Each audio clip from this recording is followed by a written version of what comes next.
শাশুড়ি বৌমা রান্নাঘরে রান্না হবে চিংড়ি মাছ দিয়ে কচুর লতি। প্রথমে কচুর লতির খোসাগুলোকে ছাড়িয়ে আমি টুকরো টুকরো করে কেটে নেব। তারপর চিংড়ি মাছের খোসাগুলোকে আমি পরিষ্কার করে ছাড়িয়ে নেব। সমস্ত উপকরণগুলো রেডি করে নিয়েছি। তারপরে শিলনোড়ার সাহায্যে কাঁচা লঙ্কা, সাদা, কালো সর্ষে কিছুটা জল দিয়ে ভালো করে বেটে নিতে হবে।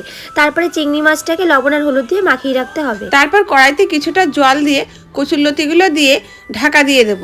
তারপর কচুরলতিগুলো সেদ্ধ হয়ে গেলে জল ঝরানোর জন্য একটা পাত্রের মধ্যে ঢেলে দেব। তারপরে কড়াইতে দিয়ে দিতে হবে পরিমাণ মতন সর্ষের তেল। তেলটা ভালো মতন গরম হয়ে এলেই শুকনো লঙ্কা, কালো জিরে দিয়ে ভালো মতন একটু নাড়াচাড়া করে কুচিয়ে রাখা পেঁয়াজটা দিয়ে দিতে হবে। তারপরে শিলনোড়ায় বেটে রাখা মশলা, পরিমাণ মতন লবণ, হলুদ দিয়ে ভালো করে একসাথে নাড়িয়ে লবণ হলুদ মাখানো চিংড়ি মাছটা দিয়ে ভালো মতন সব কিছুর মশলার সাথে মিশিয়ে নিয়ে সেদ্ধ করে রাখা লতিটা দিয়ে ভালো মতন নাড়িয়ে নিতে হবে। তারপর ভালো মতো নাড়াচাড়া করে নিয়ে পুরোর মতো চিনি দিয়ে একটু নাড়াচাড়া করে নিলে রেডি আমাদের চিংড়ি মাছ দিয়ে কচুরলতি। চলো এবার শাশুড়ি মাকে টেস্ট করানো যাক। কেমন, ভালো তো? দারুণ।